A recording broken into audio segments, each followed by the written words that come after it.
Morning everyone. आज का हमारा टॉपिक रहेगा रिव्यू ऑफ डॉक्यूमेंटेशन।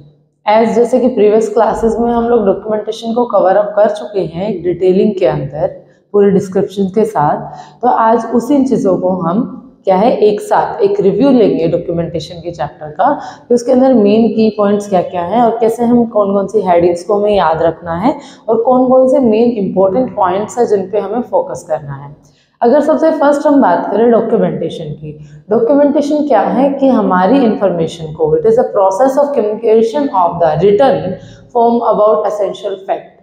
डॉक्यूमेंटेशन क्या है? कम्युनिकेशन करना किसी भी चीज़ को एक रिटन फॉर्म के अंदर और may be in hourly formation about the essential fact, जो कि बहुत ही एसेंशियल या इंपॉर्टेंट फैक्ट है, इंपॉर्टेंट तथ्य जो है क्लाइंट के रिलेटेड, हमारी कम्युनिटी के रिलेटेड, हॉस्पिटल्स के रिगार्डिंग, उन सारी चीज़ों को डॉक्यूमेंट करना, दैट्स कॉल्ड डॉक्यूमेंटेशन। डॉक्यूमेंटेशन के अंदर हम लोग फर्दर बात कर चुके हैं कि हमारे जो डॉक्यूमेंटेशन के अंदर दो मेन चीजें हैं हमारी, that is reports and records. अगर हम डॉक्यूमेंटेशन के पर्पसेस की बात करें कि डॉक्यूमेंटेशन को करने का उद्देश्य क्या है, तो ये भी हम प्रीवियस क्लासेस में कर चुके हैं, बट सिर्फ हम एक रिव्यू ले रहे हैं, तो उसके लिए उस चीज़ों को फास्टली हम थोड़ा सा कवर अप करेंगे। तो पर्पसेस ऑफ कम्युनिकेशन हमारा क्या है, सबसे डॉक्यूमेंटेशन क्या है, सबसे फर्स्ट आएगा इसके अंदर communication.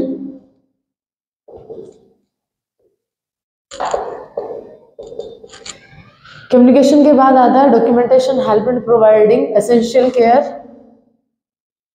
Providing essential, comprehensive nursing care, legal records के लिए, इसके साथ साथ एजुकेशन के लिए, fifth one is our research के लिए, and last is our auditing के लिए। तो डॉक्यूमेंटेशन का मेन उद्देश्य क्या है डॉक्यूमेंटेशन को करने का, कि वो हमारे कम्युनिकेशन में हेल्प करती है। कम्युनिकेशन में कैसे कि क्लाइंट से रिलेटेड कोई भी डाटा है, एक सिंगल क्लाइंट एक सिंगल नर्स डील नहीं करती, हमारी पूरी की पूरी हेल्थ केयर यूनिट जो होती है, हेल्थ केयर वर्कर्स जो होते हैं, वो सब डील करते हैं। और जब हम किसी भी पेशेंट को केयर कर रहे हैं तो उसकी जो भी हेल्थ इम्प्रूव हो रही है, उसकी हेल्थ मेंटेनेंस जो भी है, जो भी उसकी प्रिवेंशंस का हमें ध्यान रखना, उन सारी चीज़ों के लिए हम अदर हेल्थ वर्कर्स को भी उन चीज़ों के बारे में बताते हैं। तो डॉक्यूमेंटेशन क्या है, वो सबसे फर्स्ट हमें उस कम्युनिकेशन में हेल्प करता है। Second is our documentation.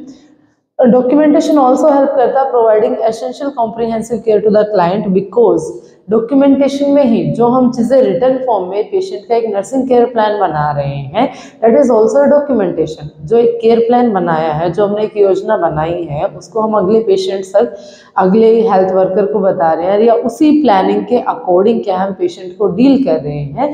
तो डॉक्यूमेंटेशन क्या वो हमें हेल्प करता है providing essential comprehensive nursing care to the client. Next आता है हमारा लीगल रिकॉर्ड्स। डॉक्यूमेंटेशन हमें लीगली भी प्रोटेक्ट करता है, ठीक है, to protect the client and all as well as health worker. Legal records ऐसा नहीं है कि वो सिर्फ क्लाइंट के बेनिफिशियल के लिए है, नहीं, it is not. Legal records हमें भी हेल्प करता है, हेल्थ वर्कर्स को भी हेल्प करता है और क्लाइंट को तो हेल्प करता ही है, because every client has a right to inform and access the information on chart. हर एक क्लाइंट को ये रिस्पॉन्सिबिलिटी होती है कि वो अपने रिगार्डिंग जो उसका ट्रीटमेंट हो रहा है उसके रिगार्डिंग वो चीज़ों को आस्क कर सके, उन चीज़ों को पूछ सके, ठीक है। उस चीज़ के लिए क्या है, क्लाइंट उन चीज़ों से कंसर्न हो सकता है। और लीगल रिकॉर्ड्स के अंदर चीज़ें क्या है हमारी मेनली, कि अगर मान लो सर्टेन कुछ भी मिस हैपनिंग क्लाइंट के साथ हो जाती है, या उसके फैमिली मेम्बर्स उसके अगेंस्ट हेल्थ वर्कर्स को चीज़ें बोलते हैं कि ये सब आपकी वजह से हुए है, सर्टेन जो भी मिस हैपनिंग हुई है वो आपने क्रिएट की है, तो जो आपकी डॉक्यूमेंटेशन है या जो केयर प्लान आपने बनाया था, जो हर एक चीज़ आप रिटन फॉर्म के अंदर अपने रिकॉर्ड में मेंटेन कर रहे हो, वो आपको लीगली तौर पे, कानूनी तौर पर उन चीज़ों से प्रोटेक्ट करती हैं, ठीक है। Next is our education. Medical student and nursing students को चीज़ों को टीच करने के लिए, एजुकेट करने के लिए भी हमारे पास क्या है, चीज़ों के प्रूफ की, क्लाइंट्स की, केसेस की नीड होती है। तो एजुकेशन में भी क्या है, हमारी डॉक्यूमेंटेशन हमें हेल्प करती है। रिसर्च क्या है? रिसर्च किसी भी रिटन एविडेंस या प्रूफ पे बेस्ड होती है, और डॉक्यूमेंटेशन क्या है? वहाँ पे हमें सर्व करते हैं as a written evidence and proof. तो डॉक्यूमेंटेशन हमें रिसर्च की पर्पज से भी चाहिए होती है। एंड ऑडिट क्या है कि ऑडिट के थ्रू जो भी रिकॉर्ड्स हमारे पास मेंटेन है, जो भी रिपोर्ट्स हमारे पास आई हैं, वहाँ से हम ये फाइंड आउट कर सकते हैं कि उस हॉस्पिटल के अंदर या उन हेल्थ वर्कर्स ने, उन स्टाफ मेंबर्स ने क्लाइंट को किस तरीके की क्वालिटी ऑफ केयर क्या है पेशेंट को प्रोवाइड की है। तो एक पर्पस ऑडिटिंग में यहाँ पे ये भी हमारा क्योर होता है। ठीक है, अब बात आती है हमारी guidelines of effective documentation. Effective documentation के लिए हमारे पास क्या क्या गाइडलाइंस रहेंगी, हमें इन चीज़ों पे फोकस करना है। किसी भी चीज़ को इफेक्टिव बनाने के लिए हमारे पास क्या चीज़ें ऑर्गेनाइज्ड होनी चाहिए, हमारी वोकैबुलरी स्ट्रॉन्ग होनी चाहिए, हमारी नीटनेस होनी चाहिए, करंटनेस होनी चाहिए, कंप्लीटनेस होनी चाहिए, चीज़ें फैक्चुअल होनी चाहिए, लिजिबिलिटी होनी चाहिए कि वो रीडेबल होनी चाहिए। तो अगर हम यहाँ पे बात करें सबसे फर्स्ट आगे हमारी चीज़ें फैक्चुअल। डॉक्यूमेंटेशन को इफेक्टिव बनाने के लिए हमारे सबसे फर्स्ट पॉइंट रहेगा फैक्चुअल, कि जो भी हमारा डाटा है वो फैक्ट से रिलेटेड होना चाहिए, फैक्चुअल होना चाहिए। ऐसा नहीं कि इट सेम्स, अपीयर, इस टाइप के वर्ड्स का हमें यूज़ नहीं करना कि हमें वो चीज़ ऐसी लगी, इट सेम्स दैट। नो, चीज़ें वहाँ पे क्या है उसके तथ्य प्रेजेंट होने चाहिए। अगर हम बात करें, मान लो क्लाइंट सेड कि आई फील वेरी लॉस्ट या I feel very stressed and feels nothing is in my control, that doesn't mean कि क्लाइंट कैसा फील हो रहा है हम वो चीज़ें लिख दी, दैट इज अ तथ्य। नो, इसके लिए हम सिग्निफिकेंटली क्या करेंगे, क्लाइंट के वाइटल साइन हम चेक करेंगे। वाइटल साइन में क्या फ्लक्चुएशंस हम उन चीज़ों को नोट करेंगे, that is the factual data. ठीक है, फिर उसके बाद सेकेंडली हम बात करते हैं यहाँ पे एक्यूरेट। एक्यूरेट क्या है कि नर्सिंग के अंदर, मेडिकल के अंदर हमारे लिए कोई भी टर्म ऐसा नहीं यूटिलाइज करेंगे कि चीज़ें हमारे पास आई, ओके क्लाइंट ने 1 गिलास पानी पिया, क्लाइंट ने इतने अमाउंट में मतलब उसने खाना खा लिया है, पेट भर के खाया है, थोड़ा कम खाया था। No, that is not accurate. तो मेडिकल के अंदर क्या है कि in hospital setting as well as research purposes के अकॉर्डिंगली जो भी हमारे डॉक्यूमेंटेशन के अंदर रिकॉर्ड्स एंड रिपोर्ट होंगी वो क्या है, सारी की सारी एक्यूरेट होनी चाहिए। मान लो अगर हमें ये बोलना है कि client took 1 glass of water, client ने 1 glass of water ले लिया, it is not correct. Accurate form is that client took 250 ml of water, तो क्लाइंट ने क्या है 250 ml of water लिया है, that is called accurate। Clear हो गया। फैक्चुअल में हमें अपीयर्स, सेम्स, इस टाइप के वर्ड्स का यूज नहीं करना है। ठीक है, वहाँ पे चीज़ों को फैक्चुअली लिखना है। एंड एक्यूरेट, जहाँ पे हमें चीज़ें एक्यूरेटली लिखनी है कि क्लाइंट ने मान लो 1 गिलास पानी लिया है, that is not a correct sense, we have to say that कि client took 250 ml of water. Clear है? ओके, नेक्स्ट हम बात करते हैं कंप्लीटनेस। कंप्लीटनेस क्या है हमारे पास यहाँ पे, always make complete sentences. Documentation करते हुए हमें क्या है, सारे के सारे सेंटेंसेस को कंप्लीटली बना के लेके चलना है। किसी भी सेंटेंस को हम हाफ नहीं छोड़ेंगे, किसी भी फुल फॉर्म को हम हाफ नहीं छोड़ेंगे। ठीक है, और कोई भी स्पेस हम इन बिटवीन द डॉक्यूमेंटेशन हम लीव नहीं करेंगे, जिसकी वजह से एक सर्टेन उसका मिसलीगली यूज हो सकता है। और सेकंड चीज़ कि मे बी वहाँ पे हमारी कोई इन्फॉर्मेशन ऐसा लगेगा सामने वाले को, पढ़ने वाले को कि मिसिंग है। ठीक है, तो हम क्या है कंप्लीटनेस की हर एक चीज़ क्या है, सेंटेंसेस कंप्लीट होने चाहिए। Never leave the space in between the documentation के बीच में कोई भी स्पेस हम लोग नहीं छोड़ेंगे। अगर हमें नीड है किसी ना किसी पिक्चर की या चीज़ों को ड्रॉ करने की तो हम वो चीज़ें भी वहाँ पे करेंगे। क्लियर हो गया। फिर नेक्स्ट आता है हमारा करंटनेस। करंटनेस यहाँ पे क्या है, करंटनेस के अंदर कि हमारी जो keep the documents up to date, जो भी डॉक्यूमेंटेशन है हम उनको अप टू डेट रखेंगे।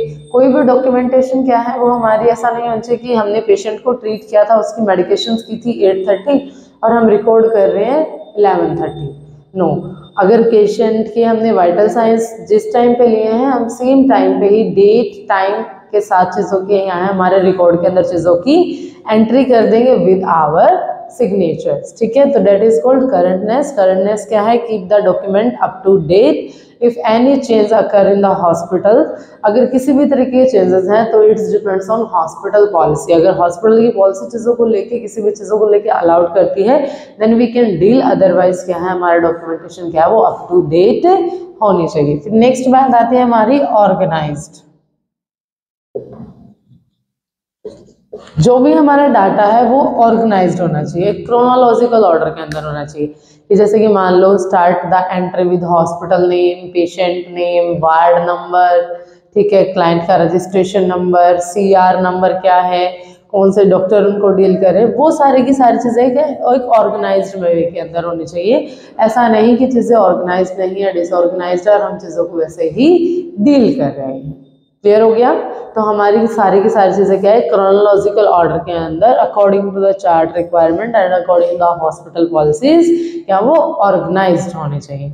उसके बाद बात आती है हमारी कॉन्फिडेंशियलिटी।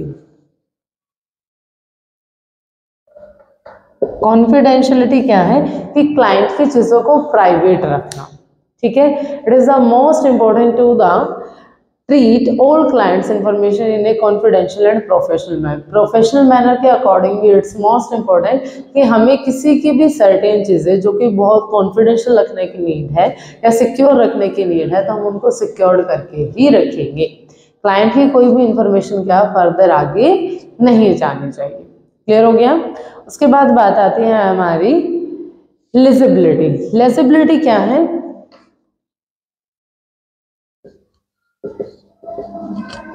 लेजिबिलिटी क्या है? इसके अंदर क्या होता है कि written information must be easily readable. जो चीज़ें हमने रिटन फॉर्मेशन के अंदर लिखी हैं, ठीक है, वो सारी चीज़ें क्या है इजीली हमारे पास रीड हो जानी चाहिए, हैज अ, ठीक है, without any chance of error, और उसके अंदर किसी भी तरीके का कोई एरर नहीं होना चाहिए। तो हमें फोकस रखना है कि जो डाटा हमने यहाँ पे नोटेड डाउन किया है वो इजीली रीडेबल हो और सब उस चीज़ों को अंडरस्टूड कर पाए, ठीक है।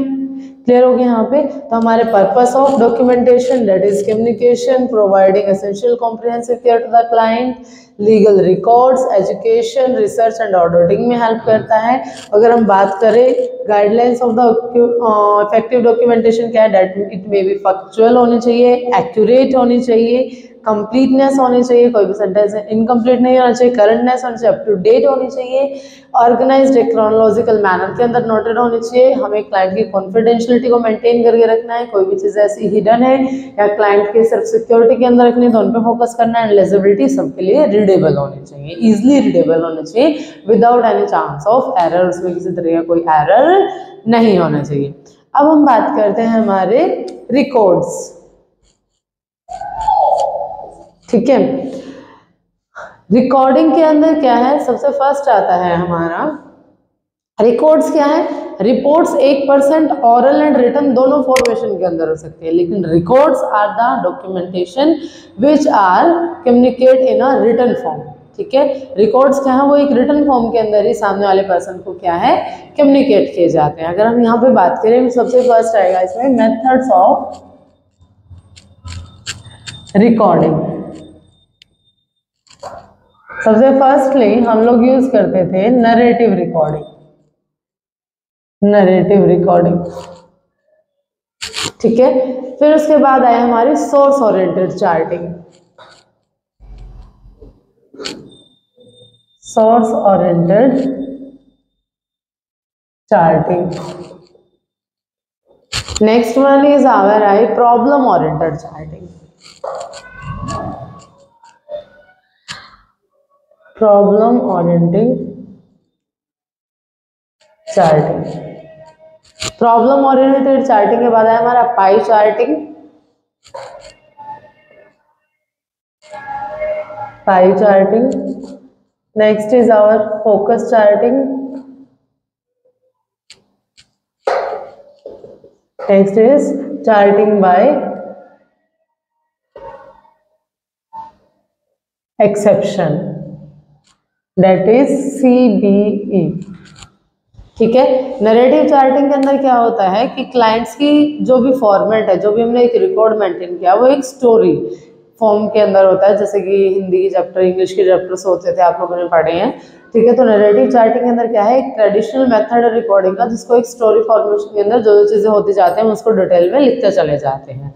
लेकिन आज के टाइम से हम इस चार्टिंग को यूज़ नहीं करते, बिकॉज रिटिंग, एक तो रिटर्न फॉर्मेशन स्टोरी लाइक चीज़ें सारी हम लिखेंगे तो उसमें रिटर्न चीज़ों में ज़्यादा टाइम लगता है।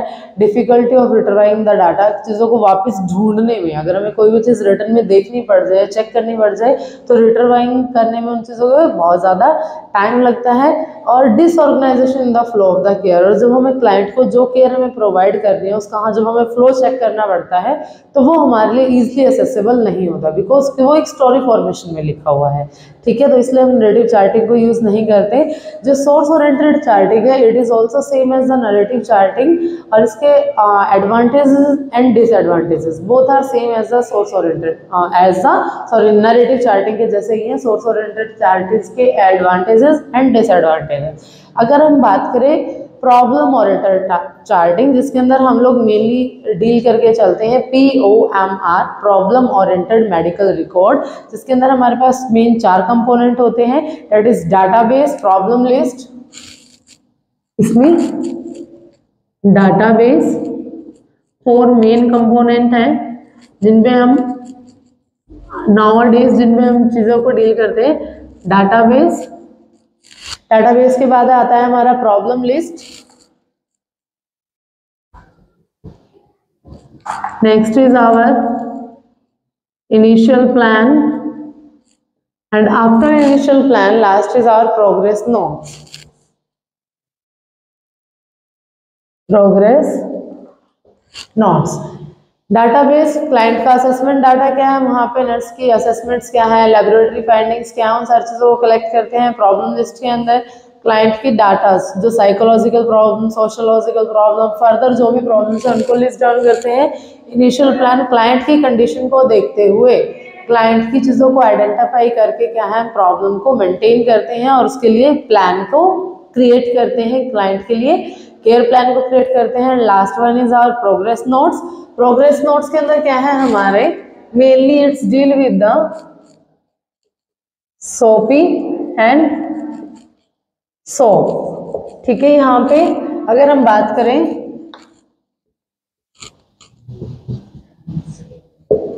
दैट इज, यहाँ पे हमारे क्या है, subjective data, S stands for subjective data, O stands for our objective data, A stands for our assessment, P stands for our plan,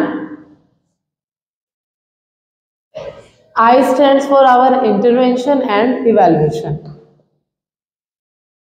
Intervention and evaluation. ठीक है, तो ये हो गया हमारे प्रोग्रेस नोट्स, जिसके अंदर प्रॉब्लम ओरिएंटेड चार्टिंग फोकस करती है हमारे 4 मेन कंपोनेंट में, database, assessment data, problem list, problems की फाइंडिंग्स एक ऑर्गेनाइज्ड वे में, इनिशियल प्लान, जो भी हमारी प्रॉब्लम लिस्ट आई है उसके अकॉर्डिंग प्लान्स को मेक करना, and last is progress notes. क्या है, क्लाइंट के डिपेंड्स ऑन सोपी and soap, subjective data, objective data, assessment and plan, and intervention and evaluation. अगर हम यहाँ पे बात करें पाई चार्टिंग की, पाई चार्टिंग क्या है, it is also based on the our nursing origin. ठीक है, PIE is also based on our nursing origin and PIE stands for problem, intervention and evaluation. PIE stands for problem, intervention and evaluation। Focus charting क्या है, जैसे focus assessment पढ़ा है, focus diagnosis पढ़ा है कि ड्यूरिंग द केयर जब हमने डॉक्यूमेंटेशन किया है क्लाइंट का और उससे फर्दर हमारे पास कोई भी क्लाइंट की ऐसी प्रॉब्लम्स असिस्ट हो रही है या उस चार्टिंग के अंदर कोई भी चीज प्रॉब्लम ऐसे असिस्ट हो रही है तो उनके ऊपर डाटा एक्शन को एनालाइज करना। ठीक है, that is our focus charting and charting by exceptions. कोई भी हाईलाइट्स पैरामीटर्स है, जो कोई भी पैरामीटर्स है जिनको हाईलाइट करने की नीड है, उन चीज़ों को हाईलाइट करके उसके अकॉर्डिंग चीज़ों को प्लान करना, that is called charting by exception. ठीक है, क्लियर हो गया। उसके बाद बात आती है हमारी टाइप्स ऑफ रिकॉर्ड। हम यहां कहते हैं types of records. Types of record में अगर हम बात करें, सबसे फर्स्ट आता है हमारा वार्ड रिकॉर्ड। ठीक है, वार्ड रिकॉर्ड के साथ साथ फिर आता है हमारा nurses record. Nurses record. Third is our students record. Students record. Fourth is our staff record, and fifth is our academic and administrative record. Academic and administrative record. Ward record के अंदर क्या है, पेशेंट का clinical record क्या है, उसके admission book कहाँ है, डिस्चार्ज बुक क्या है, लॉग बुक कहाँ पे है, विजिटर रिकॉर्ड कहाँ पे है, मूवमेंट रजिस्टर कहाँ पे है, ठीक है, लीलन बुक का रिकॉर्ड कहाँ पे है, ड्रग मेंटेनेंस रिकॉर्ड कहाँ पे है, ये सब आ जाएगा हमारा वार्ड रिकॉर्ड के अंदर। नर्सेज रिकॉर्ड के अंदर आएगा change of the shift record कहाँ पे है, क्लाइंट नर्सेज का जो भी हमारा रोस्टर है वो कहाँ पे है, नर्सेज के रिपोर्ट बुक कहाँ पे है, नर्सेज की प्रोग्रेस बुक कहाँ पे है, हमारी ग्राफिक शीट्स कहाँ पे हैं, ठीक है, वो सारी चीज़ें। स्टूडेंट रिकॉर्ड में बात करें तो स्टूडेंट्स का एप्लीकेशन फॉर्म्स कहाँ पे हैं, ठीक है, for admission and for selection and further. फिर उसके बाद एडमिशन रजिस्टर कहाँ पे है, कॉलेज स्टूडेंट्स का cumulative record, cumulative health record कहाँ पे है, क्लास अटेंडेंस की मेंटेनेंस होना, लीव होना, मेडिकल लीव्स होना, इंटरनल असेसमेंट होना for both theory and practical, and last है स्टूडेंट इवैल्यूएशन। ठीक है, ये हो गया हमारे स्टूडेंट रिकॉर्ड के अंदर। स्टाफ रिकॉर्ड के अंदर same application form, copy of the letter of the appointment obviously, ठीक है, न्यू ज्वाइनिंग्स हैं, जॉब डिस्क्रिप्शन एंड फंक्शंस क्या रहेंगे, फर्दर पास्ट एक्सपीरियंस क्या क्या है, हमारे जो भी सेमिनार्स एंड कॉन्फ्रेंसेस क्या क्या रहे हैं, प्रैक्टिकली वर्क कितना रहा है, लीव रिकॉर्ड्स क्या रहेगा, हेल्थ रिकॉर्ड क्या है, वो सारी चीज़ें। एकेडमिक में बात करें तो एकेडमिक एंड एडमिनिस्ट्रेटिव में बात करें तो फिलोसफी, पर्पसेस एंड करिकुलम क्या है हमारे इस कैंपस का, चीज़ों का पूरा कोर्स प्लान क्या रहेगा, कोर्स कंटेंट क्या है, एकेडमिक रिक्वायरमेंट्स क्या क्या है हमारे, स्टॉक क्या क्या रहेंगे, रिकॉर्ड्स ऑफ स्टॉक क्या क्या है, एप्लीकेशन रिकॉर्ड्स क्या रहेंगे, record of the educational programmes क्या रहेंगे, annual report, sports meets, written policies, further committees and all. ठीक है, these are called types of records. अगर हम बात करें अब रिपोर्ट्स की, रिपोर्ट्स क्या है, it may be in orally and it may be in written form, both के अंदर कम्युनिकेट करता है। मेथड्स आर द सेम, क्योंकि डॉक्यूमेंटेशन को इफेक्टिव बनाने में भी और हमारे रिकॉर्ड्स एंड रिपोर्ट को इफेक्टिव बनाने में भी हमारे सेम गाइडलाइंस रहेंगी। ठीक है, अब बात करते हैं टाइप्स ऑफ रिपोर्टिंग की, जो मेनली हम लोग डील करते हैं। सबसे फर्स्ट जैसे कि हमारा change of shift report, transfer report,